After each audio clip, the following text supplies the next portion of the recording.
Imagine being captured in a foreign land, thousands of miles from home, convinced that you might never see your family again.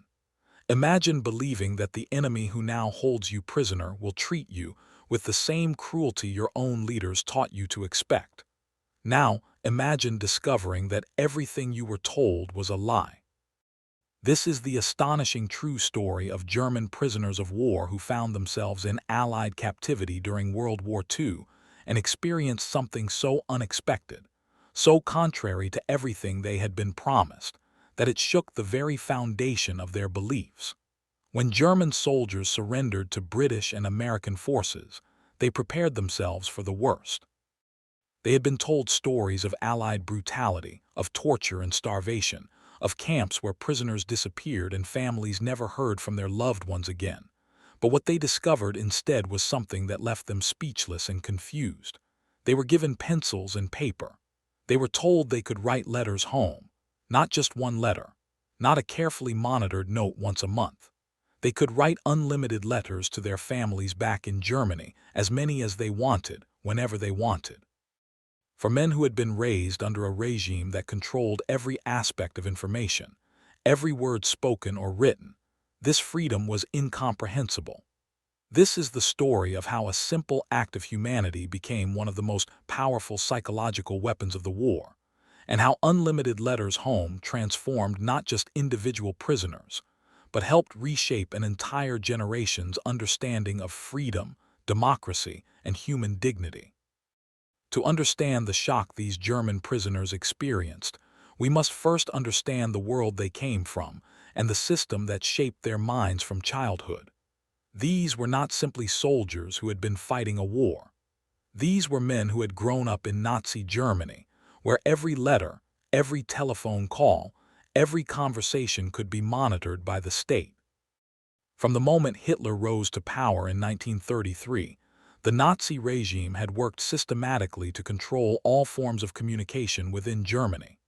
Children were taught in schools that the state had the right to read their mail, that privacy was a selfish concept that weakened the collective strength of the nation.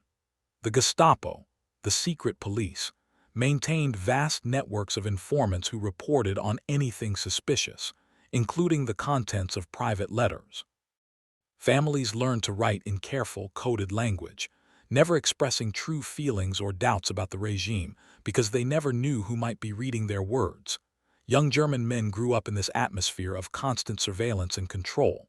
When they joined the military, this control only intensified. Soldiers' mail was routinely censored, both incoming and outgoing. Letters from home might be delayed for weeks or months, and passages deemed harmful to morale would be blacked out or cut away entirely.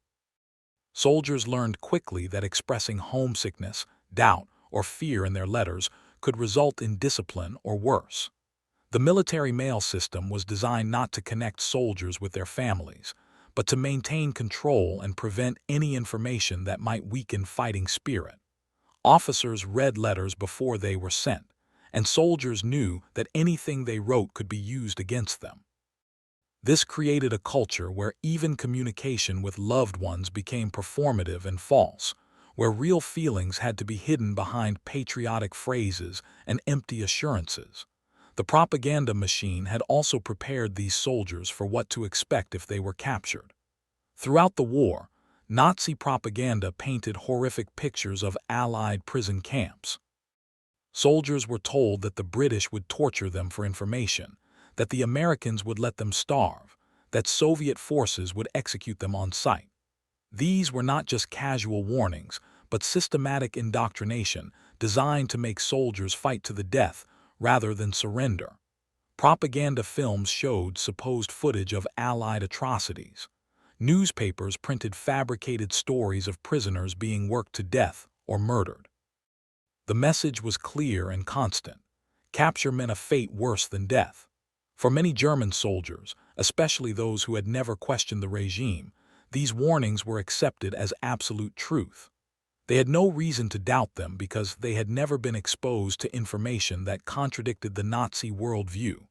The experience of capture itself was often the first crack in the wall of propaganda that these soldiers had built around their minds. When German soldiers were captured by British or American forces, especially in the later years of the war, the process was surprisingly orderly and calm. Soldiers who had prepared themselves for immediate execution or brutal interrogation instead found themselves being searched, documented, and moved to temporary holding areas where they received food and water. The first shock was simply staying alive. Many prisoners later recalled the confusion they felt during those first hours, the cognitive dissonance between what they had expected and what was actually happening. They had been taught that surrender meant death, yet here they were, alive and unharmed, being treated according to established procedures that seemed almost bureaucratic in their routine normalcy. The initial processing of prisoners was conducted with efficiency, but also with a basic level of human decency that many German soldiers found baffling. British and American forces followed the Geneva Convention guidelines, which required that prisoners be treated humanely, fed adequately, and protected from harm. For many German prisoners, this was their first encounter with the concept that international law could actually govern how enemies treated each other. In Nazi Germany, law was whatever the Führer decreed, changing constantly to suit the needs of the regime. The idea that there existed rules that even winners in war chose to follow, rules designed to protect the dignity of the defeated, was a completely foreign concept. Some prisoners initially believed this humane treatment was temporary, a trick to make them lower their guard before the real brutality began. They had been conditioned to expect deception from the enemy, so kindness itself seemed suspicious. As prisoners were transported from front-line holding areas to more permanent prison camps, they began to observe things that further contradicted their training. They saw Allied soldiers sharing cigarettes with prisoners, offering extra food when it was available, even engaging in brief conversations despite the language barriers. They noticed that wounded German prisoners received medical treatment that was often equal to what Allied soldiers received, that doctors and medics made no distinction between friend and enemy when providing care. These small moments of common humanity began to create doubt in the minds of many prisoners. If the Allies were truly the monsters that propaganda had portrayed, why were they behaving with such restraint and even compassion? The question lingered in the minds of these young men as they traveled toward the camps that would become their homes for months or years to come. When German prisoners arrived at established POW camps in Britain, the United States, or Canada, they encountered an environment that was both familiar and utterly strange. The camps themselves were clearly prisons, with fences and guards and restrictions on movement, but they operated under principles that were completely different from anything these men had known in Nazi Germany. British camps, which held hundreds of thousands of German prisoners during the war, were organized according to strict regulations designed to ensure basic human rights while maintaining security. American camps, scattered across the continental United States, housed even more prisoners and operated under similar principles. Canadian camps, though smaller, followed the same Geneva Convention guidelines. In all these locations, the fundamental approach was the same. Prisoners were enemies who needed to be contained, but they were also human beings who deserved to be treated with basic dignity. The physical conditions of these camps varied depending on location and resources, but most provided adequate food, shelter, and sanitation. Prisoners received barracks or huts to sleep in, with beds or bunks rather than sleeping on bare ground. They were issued uniforms and given access to washing facilities. The food, while not lavish, was sufficient to maintain health, and in many British and American camps, prisoners actually received better nutrition than they had gotten as soldiers in the increasingly desperate German military. This alone was shocking to many prisoners who had been told they would be starved. Some initially refused to eat, suspecting the food was poisoned, but hunger and the example of other prisoners eventually overcame these fears. As weeks passed and prisoners remained healthy and adequately fed, another piece of Nazi propaganda crumbled away. The camp routine established a rhythm of daily life that helped prisoners adjust to their new reality. Work details were organized, though the Geneva Convention prohibited using prisoners for military purposes or dangerous labor. In British camps, prisoners might work on farms, helping with the agricultural effort that kept Britain fed during the war. In American camps, particularly those in rural areas, prisoners often worked alongside American farmers who desperately needed labor due to so many young American men being away at war. These work assignments created opportunities for interaction between prisoners and local populations, further breaking down the propaganda images on both sides.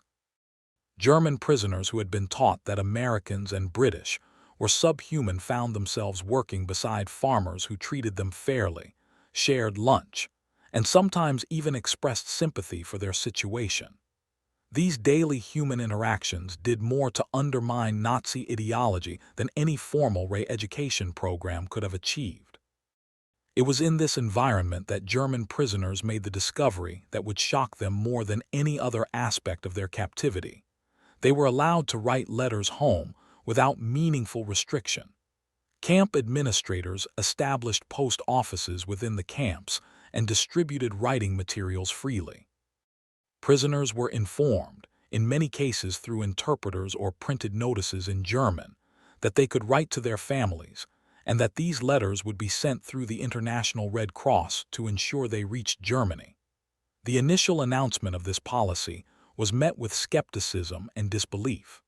Prisoners who had spent their entire adult lives under Nazi censorship simply could not comprehend that they would be allowed to write freely to their families. Many assumed there was a catch, some hidden limitation or punishment waiting for those who actually tried to exercise this privilege. The first prisoners who actually wrote and sent letters did so cautiously, testing the boundaries of what was truly allowed. They wrote short, careful notes, saying little of substance, worried that any word might be used against them or might bring retaliation against their families back home. They handed these letters to camp officials and waited, uncertain what would happen next. When nothing bad occurred, when they were not punished or restricted, other prisoners began to follow their example. The flow of letters started slowly but soon became a torrent. Prisoners wrote to wives and mothers, to children and siblings, to friends, and even to former neighbors. They wrote about their capture, about the conditions in the camp, about their daily lives and their hopes of returning home. As the weeks passed and some prisoners began receiving responses from Germany, the reality of the situation began to sink in. This was real. They truly could communicate with their families. The contrast with their previous experience could not have been more stark. Under the Nazi military system, soldiers had been limited to brief, heavily censored letters sent infrequently. Every word was scrutinized, and expressing genuine emotion or doubt was forbidden. Now, as prisoners in enemy camps, they found themselves with more freedom to communicate than they had ever had as soldiers in their own army. This irony was not lost on the more thoughtful prisoners. They began to realize that the regime they had fought for had controlled them more tightly than the enemy who had captured them. The letter-writing privilege became a symbol of something larger, a window into a different way of organizing society, where individual dignity and family connections were valued rather than suppressed. For many prisoners, this was their first real glimpse of what democracy and personal freedom actually meant in practice rather than in propaganda. As confidence in the letter-writing system grew, the volume of mail flowing from POW camps became extraordinary. British postal authorities reported handling hundreds of thousands of letters per month from German prisoners. American camps generated even more, with some large camps processing tens of thousands of letters every week.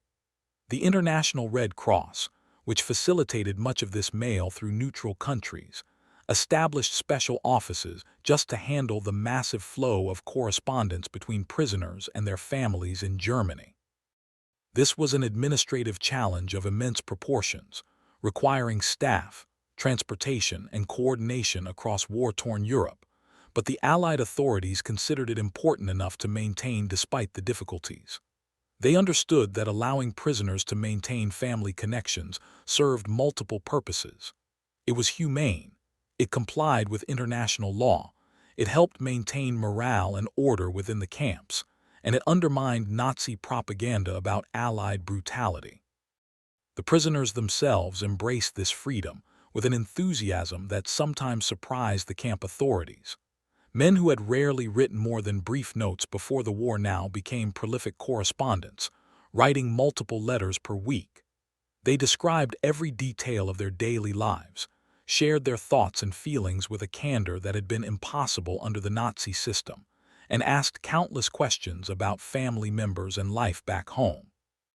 Some prisoners kept journals alongside their letter writing, documenting their experiences and emotions in ways that would have been dangerous or forbidden in Nazi Germany. The act of writing freely became therapeutic for many men, a way to process the trauma of war, the confusion of captivity, and the growing realization that they had been deceived by their own government. Through their letters, these prisoners were rediscovering their own voices, learning to express themselves without the filter of state-approved language and ideology. The content of these letters evolved over time as prisoners became more comfortable with their freedom to communicate. Early letters were tentative and surface level, but as months passed and prisoners received reassuring responses from home, the correspondence deepened. Men wrote about their doubts regarding the Nazi regime, their growing understanding of the war crimes that had been committed in Germany's name, their hopes for a different future after the war ended. Some prisoners used their letters to work through their changing political views, explaining to family members why they were beginning to question everything they had been taught. Others focused on maintaining emotional connections, sharing memories, expressing love, and making plans for reunion. The diversity of content in these letters reflected the diversity of human experience and emotion, something that had been suppressed under the conformist pressure of Nazi society. In writing freely, these prisoners were becoming individuals again, rather than interchangeable parts in a totalitarian machine. The impact of unlimited letter writing extended far beyond the prison camps themselves, reaching deep into German homes and families struggling to survive the chaos of wartime. For families in Germany, receiving letters from captured relatives was often the first confirmation that their loved ones were still alive. The Nazi government provided little information about captured soldiers, and families often went months without knowing whether their sons, husbands, or fathers had been killed or taken prisoner. A letter arriving through the Red Cross brought immense relief, transforming uncertainty and grief into hope. These letters also provided practical information about how to send packages or additional letters, creating a communication channel that helped families maintain emotional bonds across the vast distances and barriers created by the war. The stories contained in these letters also began to change perceptions within Germany itself, though subtly and slowly. When a mother received a letter from her son describing decent treatment, adequate food, and the ability to write freely, she would share this information with neighbors and friends. When a wife heard from her husband that he was safer as a prisoner in England than he had been as a soldier on the Eastern Front, she might mention this to other women in her community. These personal testimonies spread through informal networks, creating counter-narratives to the official propaganda that dominated German media. While people were cautious about expressing doubt in Nazi ideology openly, private conversations among trusted family and friends began to include questions and uncertainties. If the Allies were treating German prisoners humanely, despite years of total war, perhaps other things the Nazi government claimed were also false. The letters also provided emotional sustenance that helped both prisoners and their families endure the difficult years of separation. Fathers wrote to children they had never met, describing their daily lives in camps and expressing love across the distance. Wives shared news of family survival amid bombing and shortages, offering encouragement and loyalty despite the hardships. Young soldiers maintained connections with aging parents who worried constantly about their survival. These communications were lifelines that preserved family structures and identities even as the world around them collapsed into violence and chaos. For many prisoners, the letters from home became the most precious possessions they owned, read and reread until the paper wore thin. The knowledge that they could maintain these connections, that they were not completely cut off from everyone they loved, made the uncertainty of imprisonment bearable and gave them reasons to hope for the future. The psychological effect of unlimited letter writing on German prisoners was profound and multifaceted, touching on issues of identity, belief, and understanding of the world. For men who had been raised in a totalitarian system, the experience of genuine freedom in even this limited form was transformative. They began to recognize that the control they had lived under in Nazi Germany was not normal or necessary, but rather a choice made by their government to maintain power. This realization often came gradually, through small observations and comparisons. A prisoner might notice that camp authorities did not read his letters before sending them, or if they did not punish him for expressing homesickness or criticism. He might observe that British or American guards treated him with basic respect rather than the contempt he had been taught to expect. These experiences accumulated over time, creating cognitive dissonance that forced prisoners to reevaluate their previous beliefs. The freedom to write without censorship also allowed prisoners to process their wartime experiences in ways that had been impossible while serving in the German military. Soldiers who had witnessed atrocities but were forbidden to speak of them could now put these experiences into words, if only in private letters or personal journals. This act of acknowledgement was often the first step toward confronting the moral horror of what Nazi Germany had done. Some prisoners used their letters to confess participation in or knowledge of war crimes, seeking understanding or forgiveness from family members. Others wrote about their growing shame at having served a regime that had committed such acts. These were difficult, painful letters to write, but the freedom to write them allowed prisoners to begin the psychological work of separating their own identities from the Nazi ideology that had defined their young adult lives. The contrast between Nazi promises and Allied reality created what psychologists would later call a paradigm shift in many prisoners' worldviews.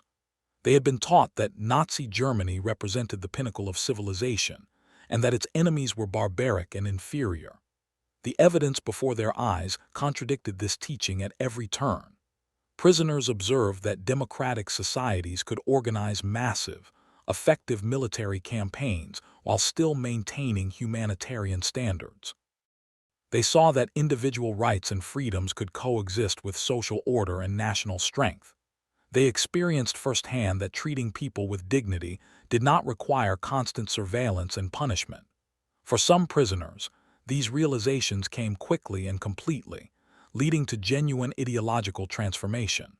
For others, the process was slower and more conflicted, as deeply ingrained beliefs resisted the evidence of experience. But for almost all German prisoners in British and American camps, the unlimited letter writing privilege served as a catalyst for questioning and reconsideration of beliefs they had once held without doubt. The Allied authorities recognized that the freedom to write unlimited letters was not just a humanitarian gesture, but also a powerful tool for psychological transformation, and they built upon this foundation with formal re-education programs. These programs, particularly robust in British camps, aimed to introduce German prisoners to democratic values, accurate historical information, and the evidence of Nazi crimes that had been hidden from the German population. The programs used various methods including lectures, films, discussions, and access to uncensored newspapers and books. However, the success of these formal programs often depended on the groundwork that had already been laid through the more subtle influence of humane treatment and free communication. Prisoners who had already begun to question Nazi propaganda through their own experiences were much more receptive to information that challenged their previous beliefs.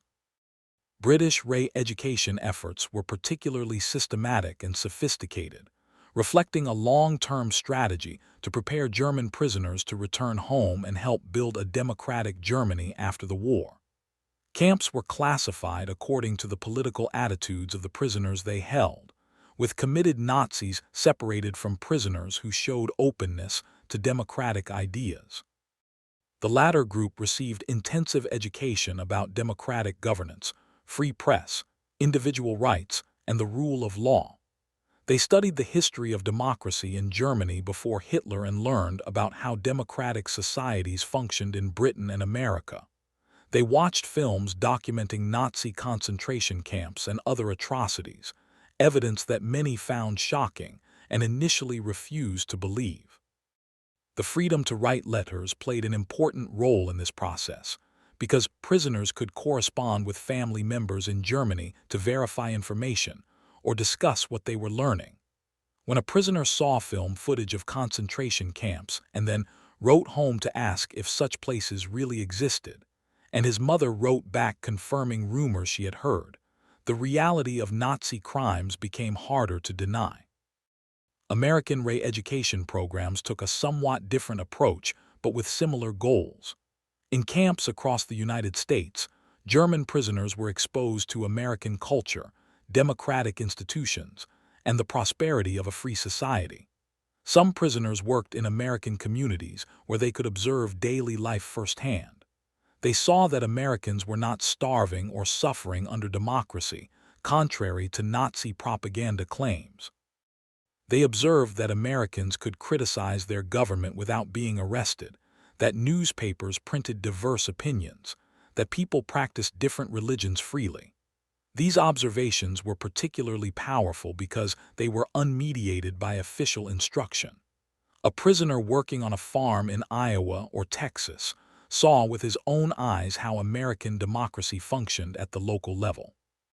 When he returned to camp and wrote letters home describing what he had seen, he was engaged in his own form of re-education, processing new information and sharing it with others. The combination of formal programs and informal observation created a comprehensive learning environment that transformed many prisoners' understanding of politics, freedom, and human rights. Not all German prisoners embraced the freedom of unlimited letter writing or accepted the re-education efforts of their captors. A significant minority remained committed to Nazi ideology throughout their captivity, viewing the humane treatment as weakness or as a sophisticated propaganda trick.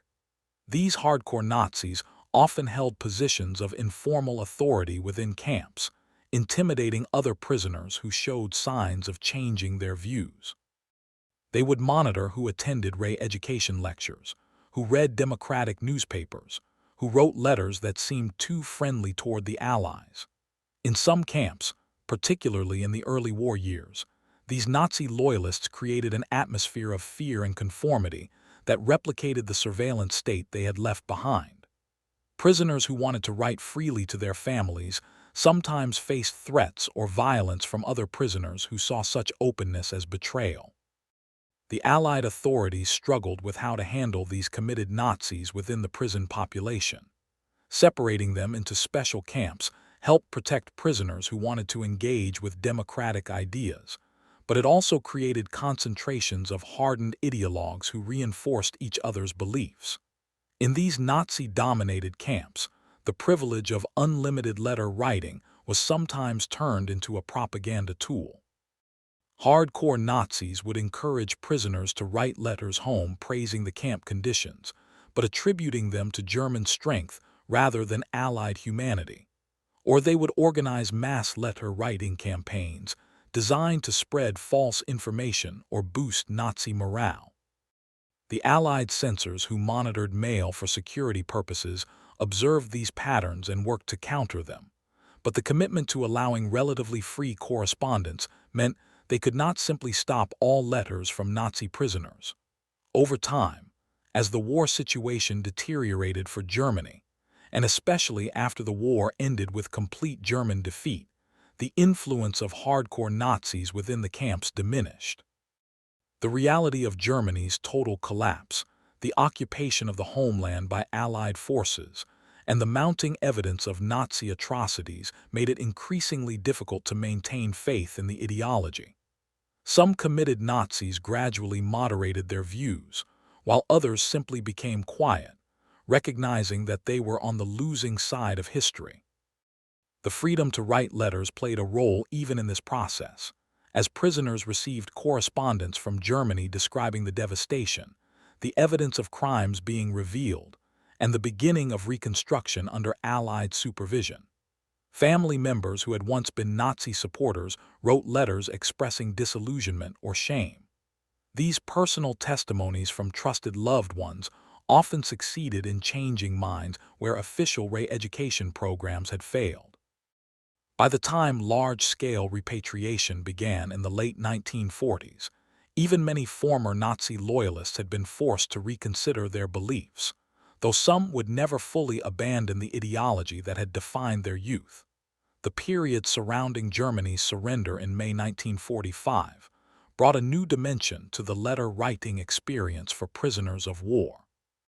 As news of the Nazi regime's complete collapse reached the camps, prisoners experienced a complex mix of emotions: relief that the war was over, grief for their defeated nation, anxiety about the fate of their families, and uncertainty about their own futures.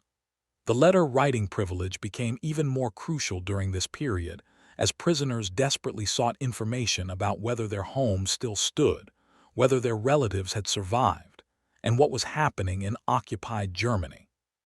The normal flow of mail was disrupted by the chaos in Germany, where the postal system had collapsed along with everything else. Letters from home became less frequent, and those that did arrive often brought devastating news of death, destruction, and displacement. During this period, the contrast between prisoner experiences in Allied camps and the conditions in Germany itself became starkly apparent through the letters exchanged. Prisoners in British or American camps were safe, fed, and housed, while their families in Germany were struggling to survive amid ruins, facing food shortages, and dealing with the trauma of occupation. This created complicated feelings of guilt and helplessness among many prisoners. They wrote letters trying to offer comfort and advice to suffering family members, knowing their words were inadequate to address the reality on the ground. Some prisoners begged camp authorities to speed up repatriation so they could return home to help their families. Others, particularly those from eastern regions now under Soviet control, dreaded returning home and wrote letters trying to arrange for families to move westward to British or American zones. The letters from this period document the massive human displacement and suffering that accompanied the war's end, providing intimate glimpses into how millions of ordinary Germans experienced the collapse of their world. The Allied authorities used the letter-writing system during this transition period to help prepare prisoners for return to a dramatically changed Germany. Re-education programs intensified, focusing on the practical challenges of building a democratic society from the ruins of Nazism. Prisoners were encouraged to write letters home sharing what they had learned about democracy and human rights, becoming informal ambassadors for the democratic transformation the Allies hoped to achieve in occupied Germany. Some prisoners embraced this role enthusiastically, writing passionate letters about the need for Germany to reject Nazism and embrace democratic values. Others were more cautious, uncertain how such letters would be received by family members who might still harbor Nazi sympathies or who were simply too focused on daily survival to care about political ideology. The letters from this period reveal the complexity of Germany's political and moral reckoning with its Nazi past, showing how these large historical forces played out in individual lives and family relationships. The repatriation of German prisoners of war was a massive logistical undertaking that stretched from 1945 through 1948, with some prisoners not returning home until the early 1950s. The process was complicated by many factors, including the need to screen prisoners for war crimes, the desire to retain skilled labor for reconstruction work, and the chaotic conditions in occupied Germany. Throughout this extended period, the ability to write letters remained crucial for maintaining prisoner morale and family connections. Prisoners wrote anxiously asking when they would be released, describing the screening processes they underwent and expressing frustration at continued captivity after the war had ended. Families wrote back begging for information about release dates and trying to navigate the bureaucratic systems to secure their relatives' return. The experience of actually returning home was often bittersweet and complicated, as documented in letters prisoners wrote after repatriation to friends they had made in the camps or to Allied personnel who had supervised their imprisonment. Many former prisoners experienced severe culture shock upon returning to Germany. They had spent years in camps where they had adapted to different routines, learned some English, been exposed to democratic ideas, and grown accustomed to the relative safety and stability of camp life. Returning to a Germany that lay in ruins, where hunger and hardship dominated daily life, where the entire social and political order had been overturned, was deeply disorienting. Some former prisoners wrote letters expressing almost a nostalgia for camp life, a sentiment that might seem strange but reflected the psychological difficulty of the transition. Others wrote about the challenge of reconciling their changed views with communities that were not ready to confront Nazi crimes or examine their own complicity. The letter-writing habit that prisoners had developed during captivity often continued after they returned home, creating a lasting legacy of increased openness to communication and emotional expression. Former prisoners wrote to each other, maintaining friendships formed in the camps and supporting each other through the difficulties of readjustment.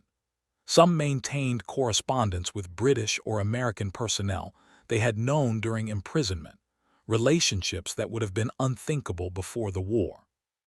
These ongoing correspondence networks helped spread democratic ideas and attitudes throughout Germany during the crucial early years of Reconstruction. When a former prisoner wrote to a camp friend about local politics or social problems, he was engaging in the kind of free exchange of ideas that democracy requires. The habit of writing freely about one's thoughts and experiences, cultivated during imprisonment, became part of the foundation for Germany's post-war democratic culture. The hundreds of thousands of German prisoners who returned home carrying the experience of unlimited letter writing and exposure to democratic values had a significant impact on post-war German society, though one that is difficult to measure precisely. These men brought back first-hand testimony that the Allies were not the monsters Nazi propaganda had portrayed, that democratic societies could function effectively and humanely, and that individual freedom was not incompatible with social order. In a Germany that was being forced to confront its Nazi past and construct new democratic institutions, these perspectives mattered. Former prisoners participated in local politics, joined democratic parties, worked in reconstruction efforts, and raised their children with different values than they had been taught. They became living bridges between the Nazi era and the democratic future that the Allies hoped to build. The letter-writing experience specifically had taught these men something valuable about communication, transparency, and trust. In a society that had been dominated by surveillance, propaganda, and enforced silence about uncomfortable truths, the habit of open communication was revolutionary. Former prisoners who had learned to write honestly about their experiences and feelings brought this openness back to their families and communities. They were more likely to question official narratives, to seek out diverse sources of information, to discuss difficult topics rather than accepting imposed silence. These individual changes, multiplied across hundreds of thousands of men, contributed to a broader cultural shift that helped make West Germany's democratic transformation possible.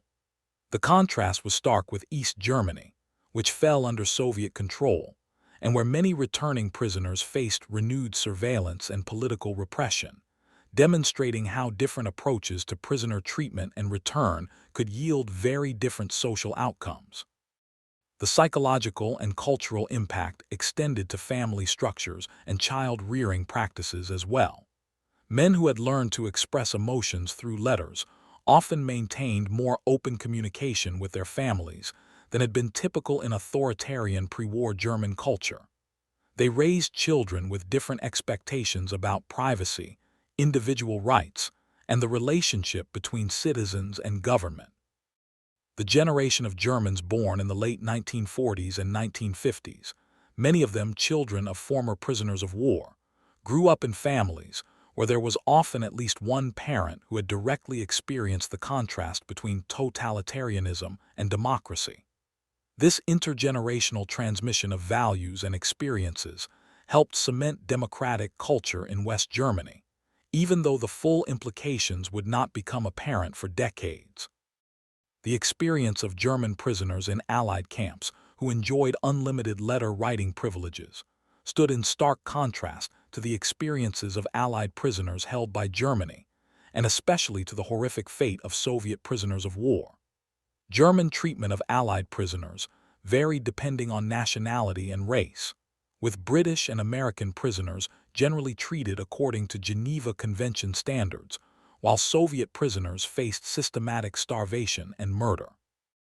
Of the approximately 5 million Soviet soldiers captured by Germany, more than 3 million died in captivity from deliberate neglect, starvation, disease, and execution.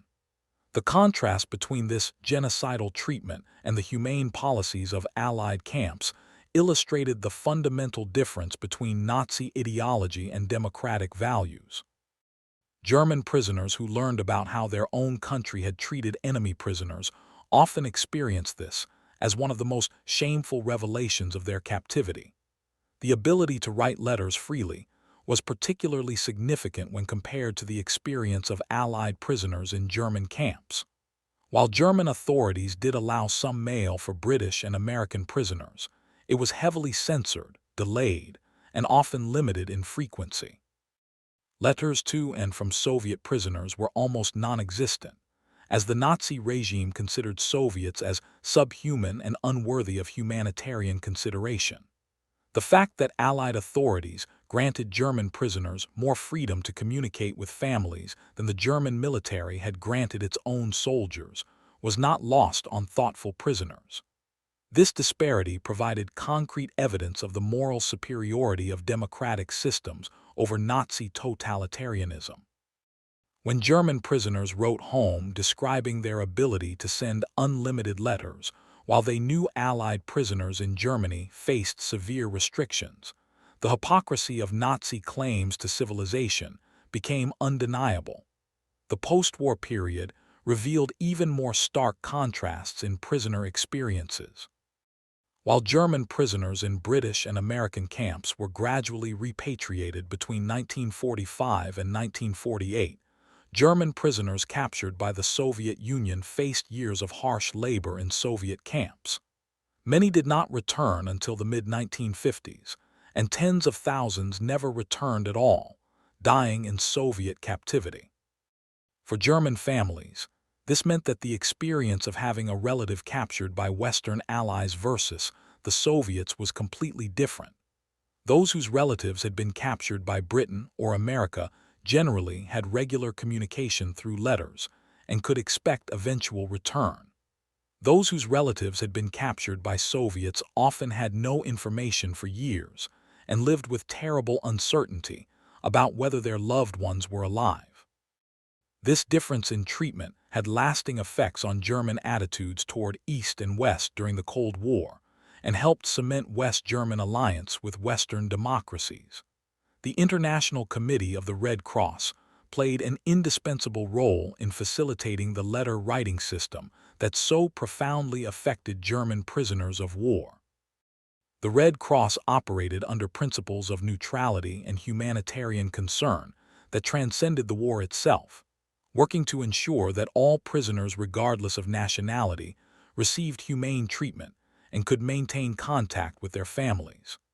The organization established special prisoner mail services that transported letters across battle lines and through neutral countries, a logistical achievement of remarkable complexity.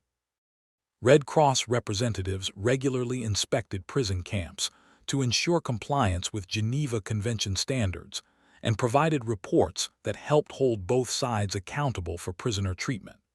Their work created the infrastructure that made unlimited letter writing practically possible. The Red Cross also managed the system of prisoner information cards that officially documented who had been captured and where they were held. These cards were often the first notification families received that their relatives had survived capture. The organization maintained central registries that tracked prisoner movements between camps and facilitated mail forwarding when prisoners were transferred. In Germany, Red Cross offices became crucial contact points where families could send letters to captured relatives and where they could inquire about missing soldiers. The organization's presence in this role helped maintain some continuity and humanitarian standards, even amid the total war that sought to destroy all normal human relationships between enemy peoples. German prisoners who benefited from unlimited letter writing were directly benefiting from the Red Cross infrastructure and principles. The post-war period saw the Red Cross continuing its crucial role as prisoners were slowly repatriated, and families sought information about relatives who had not returned. The organization maintained tracing services that helped families locate loved ones who had been displaced by the war or who were held in remote camps.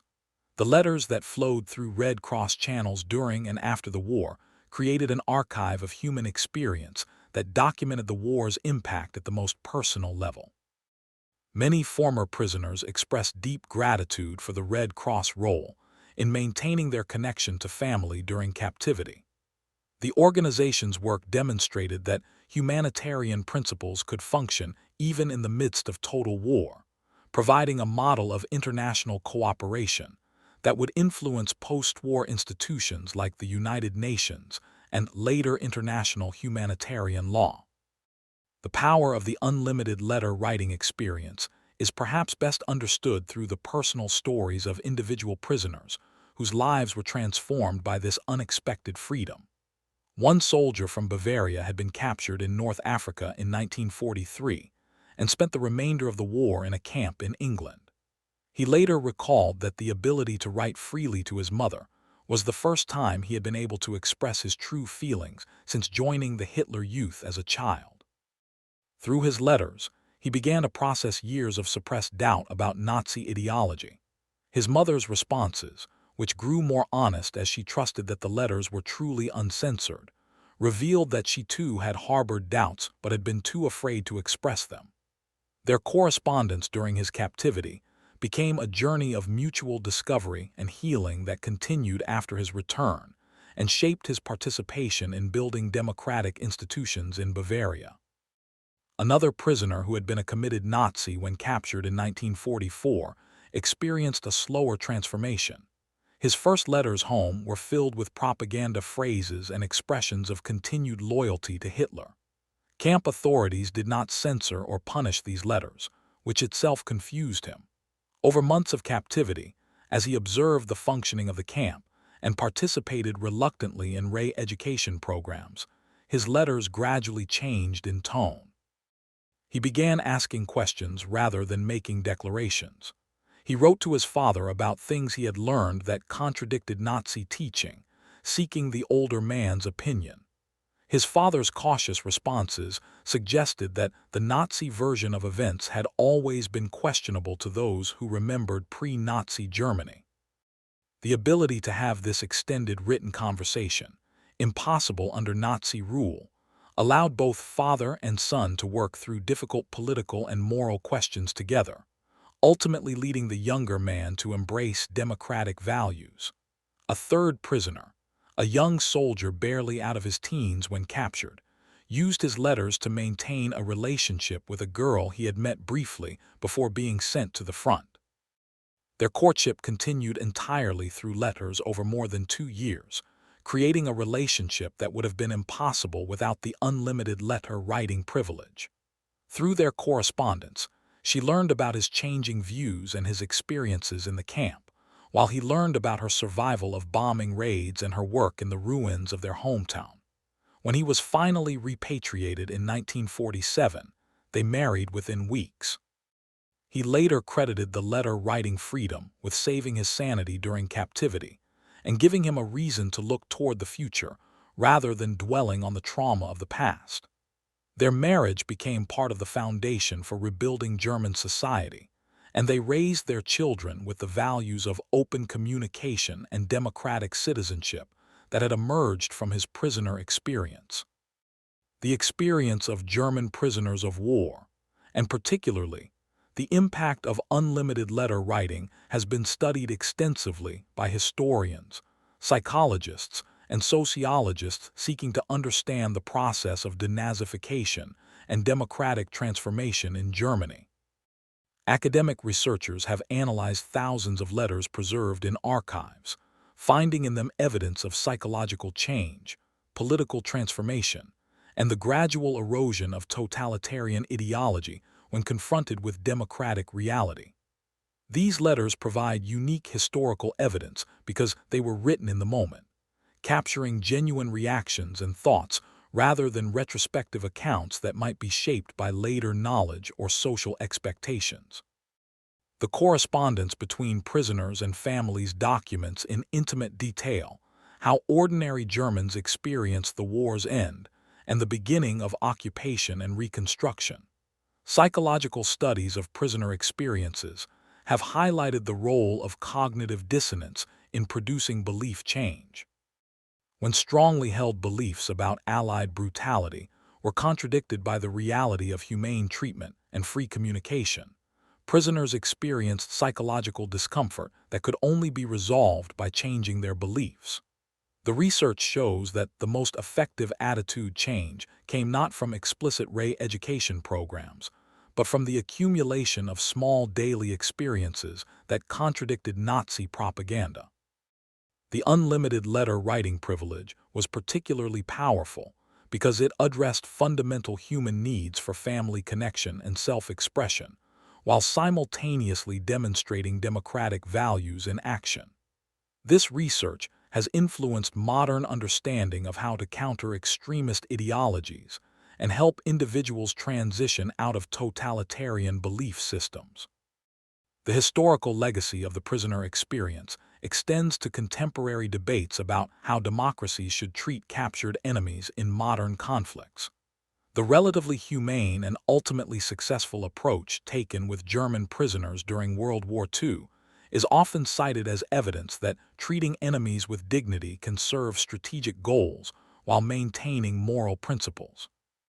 The contrast with more recent examples where prisoner mistreatment has undermined democratic claims to moral superiority is instructive. The German prisoner experience demonstrates that humanitarian treatment of enemies is not weakness, but can be a powerful tool for undermining enemy ideology and building foundations for post-war reconciliation and peace. The letters written by German prisoners, many of which expressed gratitude for humane treatment and openness to democratic ideas, provide historical evidence for this argument. The differential treatment of German prisoners by Western allies versus the Soviet Union had significant implications for the Cold War that emerged immediately after World War II. West Germans who had experienced or heard about the humane treatment and unlimited letter writing privileges in British and American camps generally held positive attitudes toward Western democracies. In contrast, the harsh treatment and extended captivity of German prisoners in Soviet camps created lasting bitterness and fear of Soviet communism. These contrasting experiences helped shape West German political culture and its firm alignment with the Western Bloc during the Cold War. The memory of how Western allies had treated prisoners became part of West Germany's founding narrative and contributed to the relatively smooth integration of West Germany into the Western alliance system. The letter-writing experiences also created different information environments in East versus West Germany. In the West, former prisoners who had been exposed to democratic ideas and practices through their captivity contributed to a public sphere where diverse opinions could be expressed and discussed. In the East, the communist government imposed a new form of censorship and surveillance that echoed Nazi methods in many ways. Former prisoners in East Germany who had experienced the freedom of unlimited letter writing in Western camps found themselves once again living under a system that monitored their communications and punished dissent. This parallel was not lost on them and contributed to the underlying resentment of the communist system that would eventually contribute to East Germany's collapse in 1989. The broader Cold War context also affected how the prisoner experience was remembered and narrated in different parts of divided Germany. In West Germany, the story of humane treatment and re-education in Western camps fit well with the narrative of democratic transformation and alignment with the West. Veterans organizations and memorial projects often highlighted the positive aspects of Western captivity, while emphasizing the suffering of prisoners in Soviet camps. In East Germany, the official narrative downplayed positive experiences in Western camps, which might make communism look bad by comparison, while also being reluctant to fully acknowledge Soviet mistreatment of prisoners. This created a complicated politics of memory, where the full story of prisoner experiences could not be told openly until after German reunification in 1990. In contemporary Germany, the story of prisoner treatment and the transformative power of unlimited letter writing has become part of the national reflection on how democracy was rebuilt from the ruins of Nazism. Museums, educational programs, and historical sites devoted to this period often highlight the prisoner experience as an example of how democratic values were transmitted to a generation that had grown up knowing only totalitarianism. School curricula include discussion of prisoner re-education and the contrast between totalitarian and democratic systems as illustrated by prisoner treatment. Elderly men who were prisoners in their youth sometimes speak to student groups about their experiences, providing living testimony to the power of humane treatment and open communication in transforming attitudes and beliefs. The relevance of this historical experience extends to contemporary challenges facing democratic societies. In an era of renewed concern about extremism, authoritarianism, and the spread of totalitarian ideologies, the German prisoner experience offers lessons about how to combat dangerous beliefs while respecting human dignity. It demonstrates that providing freedom and demonstrating democratic values through action can be more effective than forced indoctrination. It shows that maintaining communication channels with those who hold opposing views can create opportunities for dialogue and eventual reconciliation. These lessons inform contemporary approaches to countering violent extremism and helping individuals leave extremist movements. The evolution of communication technology has made the prisoner story even more relevant in some ways. In an era of instant global communication through email and social media, the freedom to communicate that seemed so remarkable to German prisoners has become taken for granted by many people in democratic societies. Yet billions of people still live under authoritarian regimes that monitor and control their communications much as Nazi Germany did. The German prisoner experience reminds us that communication freedom is not a trivial luxury, but a fundamental human right that connects to dignity, family, and the ability to think and speak truthfully. It also demonstrates how the denial of this freedom is essential to maintaining totalitarian control, making free communication a powerful tool for undermining authoritarianism. The story of German prisoners of war discovering they could write unlimited letters home reveals fundamental truths about human nature, freedom, and the power of small acts of humanity to transform beliefs and societies. These young men, raised under one of history's most brutal totalitarian regimes, taught to expect the worst from their enemies, found instead that capture brought an unexpected form of liberation.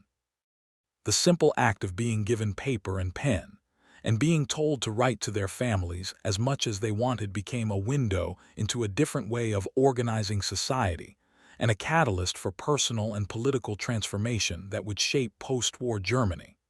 The shock these prisoners experienced was not merely about the postal policy itself, but about what that policy represented. It demonstrated that their captors valued family connections, respected individual dignity, and operated under rules that acknowledged common humanity even amid total war. This was a living lesson in democratic values that no amount of lectures or propaganda could have provided. The freedom to write openly about thoughts and feelings, after a lifetime of surveillance and censorship, allowed prisoners to rediscover their own voices and begin the difficult work of questioning the ideology that had defined their young lives. The letters themselves became artifacts of this transformation, documenting in intimate detail how democracy can take root even in minds shaped by totalitarianism. The ripple effects of this prisoner experience extended far beyond the individual lives directly touched. Hundreds of thousands of men returned to Germany carrying seeds of democratic culture that would help transform their society. The habits of open communication, critical thinking, and respect for individual rights that they learned as prisoners became part of the foundation for West Germany's successful democratic development. The contrast with Soviet treatment of prisoners highlighted the moral superiority of democratic systems and helped cement West Germany's alignment with Western democracies during the Cold War. The story continues to resonate today as evidence that treating even enemies with dignity is not weakness but strength, and that the simple freedom to communicate honestly with loved ones is among the most powerful forces for human transformation. In the end, what shocked German prisoners was not complicated policy or sophisticated strategy, but basic human decency extended across the lines of conflict. It was the recognition that even in war, there could be limits, rules, and respect for fundamental human needs. It was the discovery that freedom and order were not opposites but could support each other. It was the realization that they had been lied to about the nature of democracy and the character of their enemies. These revelations came not through force, but through the cumulative impact of small daily experiences, of which unlimited letter writing was perhaps the most powerful. The story reminds us that the defense of freedom and human dignity requires not just military strength but moral consistency, that how we treat those in our power reveals who we truly are, and that the simple ability to write a letter home without fear can be revolutionary for those who have never known such freedom. This is the complete story of German prisoners who were shocked by unlimited letters home, a story of transformation from totalitarianism to democracy, one letter at a time.